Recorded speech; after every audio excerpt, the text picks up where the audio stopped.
with at least 100 passes.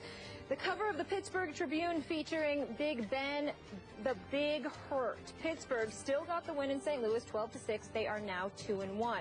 So here's the Steelers' schedule over the next 8 weeks. Yes, that's what I was looking for. Ravens, I have it right here for you. At Chargers, versus Cardinals, at Chiefs, versus the Bengals, Raiders, Browns, and then a bye. Can the Steelers make the playoffs with Ben out 4 to 6 weeks, Stephen A? And I'll give you this. They can. Thank you so much. Yep. They can, Skip Bayless, but they're in trouble.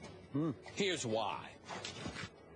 Cincinnati is running away in the regular season. That was a spectacular performance by A.J. Green yesterday. We know this. Andy Dalton was pretty good. Andy Dalton was pretty good, and Flacco and those boys weren't able to finish the deal. Nope. He just doesn't have enough weapons, even though that bad man Steve Smith did show up. He was bad yesterday in a very good way. Yeah. Having said all of that, when I look at the Steelers' schedule right now, I'm thinking about a Michael Vick, who had the worst QBR in the NFL last year for any quarterback that threw at least 100 passes. And I'm thinking about the Steelers' schedule. You got a desperate Ravens team who's on the brink if their season is not over already. I'm not sold on the Chargers, but that is on the road as opposed to at home. Then you've got the Cardinals, who may be some folks' Super Bowl pick, to be quite honest with you, because they're that big time. Sure. Especially with Carson Palmer as your quarterback. I think their record is now 16 or 17-2 when he's a starter in the Bruce era. All right, so you've got that, and then you've got the Chiefs on the road. So over those next 4 games, I anticipate that the Steelers will lose at least 2 of those games. Since it's 2 of those games, and they're, 2-1 right now, they would be 4-3 heading into week 8. And that is where my concern lies, because I think by that time, it's entirely plausible that the Cincinnati Bengals can end up being, at the very least, 6-2 at that juncture. And I don't know if the wild card is going to be able to come out of the AFC North. I'm still not losing my hopes about the Steelers making the playoffs, but my prospects of them winning the division has drastically diminished simply because of Michael Vick. Even though Michael Vick, I still believe in him compared to at least 10 other starting quarterbacks in the NFL. The fact of the matter is it's a huge drop-off from Big Ben Roethlisberger to Michael Vick. Now, if you're the Steelers, you can get the running game going. Le'Veon Bell, D'Angelo Williams, the combo of the two. If you're an Antonio Brown, you can do some things in special teams, not just as a receiver. Also, there's a deep threat because we all know that Michael Vick has an arm. So he can make some things happen, plus he can make some things happen with his feet. That's why I'm not saying they're going to completely fall off the wagon, go 0-4, 1-3. But I just believe that you don't have Big Ben Roethlisberger there and then lose him, and suddenly you're not going to have a precipitous drop-off. That's where my mentality is right now, Skip. I still believe they will make the playoffs, but I have serious doubts as to whether or not they're going to be able to win the division crown, because I think by the time week 8, 9, and beyond comes up, and they play the Bengals that 5th game, which is when Ben Roethlisberger conceivably could come back, even though he could be gone for that week as well. I just believe that by that time, the Cincinnati Bengals will have built too big of an edge, and that's my concern. Are you ready to crown the Bengals in the North? No, I'm not. No? I don't trust them. I don't trust them. But they are the best. They are the best team right now. They are the best team. I got to look at their schedule, too. But I'm pretty close to that because I don't think the Ravens are coming back, and I don't know if the Steelers can win. It depends on how soon. Like, say, for example, I'll tell you this. I'll crown the Bengals AFC North champions if Big Ben Roethlisberger is going to be out for more than 4 weeks. Okay. Michael Vick needs to stay healthy, too. They need a backup for him. No question. Absolutely. But of those 4 games, if all we're talking about is those 4 games, I still think the Steelers have an outside chance. Okay, before I answer Molly's question, allow me to say that I picked the St. Louis Rams to win this game yesterday, and I was dead wrong. I bet on Foles goal. Not Fool's gold, but Foles gold. Because I bet on Nick Foles. Hold on, Elizabeth, I'm coming to join you. I know. Is this Skip Bayless admitting? Is this Skip? Yes. Hold on, I remember him celebrating my elevated, knowledge about the game of football, and he said, "Now, if you could just get your picks right." Okay. And is this Skip admitting? I always admit. Wow. I always admit. I haven't had to admit any this year. I'm just touched. So far. Really? Yeah. Okay. Okay. So the point is that Foles Gold was a bad pick by me, even though his QBR wasn't terrible yesterday. But the point was they had 10 chances to win that game, and they couldn't convert a 3rd down. they went 2 for 10 against the Steelers defense that I think has suddenly caught fire. Remember the debacle in the preseason against Buffalo when they got wiped off the map by the Buffalo Bills? It actually said more about here come the Bills than there go the Steelers defenders, because they played great yesterday. 2 for 10 on third down. It's at St. Louis. I know they don't draw very well, but the crowd they did have is, you'd think it'd be in their corner. I guess it wasn't, and you lose 12-6, and you have 10 chances to pull that game out. Okay, now back to the question. I am not giving up on your Steelers. You're close. I'm not close.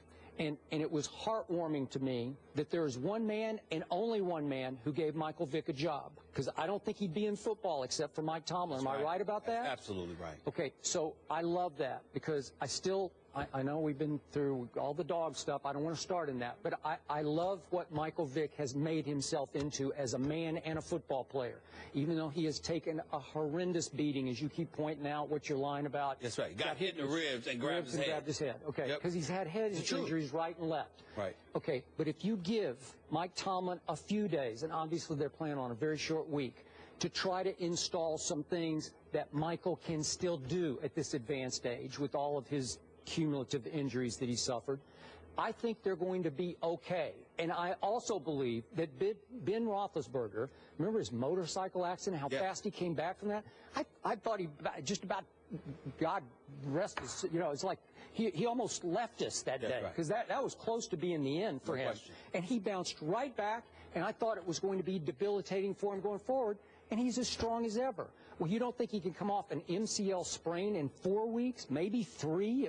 You might be surprised. They're probably saying 4 to 6 just to keep everybody at bay, but you don't think he could bounce back at least in 4 weeks? I think things with the upper extremities, I have no doubt. With the lower extremities, it's a bit different, because you've got to worry. It's not so much about him just being well enough to play. It's about what you have to concern about in terms of what you expose him to. So if he's not 100%, why are you going to throw him out there in week 6, week 7? Now, if it was week 14, you're vying for a playoff spot and the season's on the line, you take your chances. But if you know you're going to need him for the stretch run, and at the worst case scenario is he'll be back for the entire second half of the season, are you going to want to risk that in order to rush him back early? That's where, to me, that's where Vick's performance over the next few games will define. All right, but when I look at their schedule, can Michael Vick beat the Baltimore Ravens on Thursday night at home? I give him a shot. I think so. I give him a shot. I believe the Steelers can win that game. Again, you got not one, but you have 2 really good running backs. And you can figure out how to get Michael in situations that can benefit him, and some other ways to get the ball to Antonio Brown. Maybe you run reverses. Maybe you run slot handoff reverses. Little things you can do. Okay? So I look at, then they go to San Diego. The Chargers are a supreme disappointment to me, because so far they've beaten only one team when Phillip Rivers completed his last 20 passes. Guess who that was? The Detroit Lions. So we're going to talk about them later. But you know what we think about the Detroit Lions, right? Okay. So can Pittsburgh go win that game at San Diego? I give them a shot. Then they have to come home, face Arizona. Probably not. At Kansas City, probably not. But still, if you look at what's going to happen in this division, and it's hard to play down the schedule because it gets complex, the Ravens ain't dead yet. If you look all the way down their schedule, and we don't have time to go game by game because it just blows your mind. We'll revisit the AFC But trust me, if you go down their schedule, you'll start saying, wait a second, they could win that one, then they could get on a roll and win that one and that one. They're still not, schedule-wise, they're not dead yet. While Cincinnati, at 3-0, looking like the world beater that they are, they have Kansas City and Seattle at home. Are you sure they're going to win both those games? Because I'm not. They're definitely going to lose one of them. All right. Okay, they're definitely going to lose one of them. Then they go to Buffalo. You give them, I'm going Buffalo all day on that game, because Buffalo is serious business on offense and defense. Well, Tyrod Taylor has shocked me. He's been sensational. The only thing Buffalo has done wrong so far this year is they played Tom Brady at home. That's the only thing they've done wrong. Other than that, they're just wiping people up here. So, again, can Can Cincinnati go up there and win? I don't think so. So they're going to start to drift back to the pack. Then they have to go to Pittsburgh after a bye week. Well, here you go. So all of a sudden this division will be up for grabs. Now, I'm with you. It might be difficult for a wild card team to come out of here. But somebody's going to come out of here, and I think that's still way up for grabs with just 3 games in the bank so far. Okay. I mean, I feel you on that. I'm just concerned about Michael Vick, particularly on the road. And not only that, his durability as well. You can't rely on it. I think that Michael Vick can still make plays. I think that he can still lead this team to victory so long as he's healthy. And by the way, protects the ball, because that was one of the things he didn't do yesterday either. I know. You know, so we got to watch out for that. He's got to do those 2 things: stay healthy and protect the ball. Don't turn the ball over. And I think if he's able to do that, that's fine. But when you bring up these teams, you know, obviously to a lesser degree the Ravens, because I think all they have is Steve Smith to throw the ball to. But you got Phillip Rivers back there flinging the ball in San Diego. I'm looking at the Chiefs. They are not a joke. Even though I don't expect their wide receivers to catch touchdown passes, it doesn't mean Kelsey and Macklin and the boys can't do some damage, you know, in Kansas City's passing game. And then, of course, there's Arizona, who is a team that none of us can sleep on. And we all know that the Steelers, even though their defense stepped up yesterday, their secondary is suspect. It's just that St. Louis's offense is suspect. And as a result of that, that's why the game ended up being the way that it was yesterday. So, again, the opponents you take into consideration, I get that point. But when I look at stout defenses that have the potential to get a little quarterback, Skip, I worry about Michael Vick.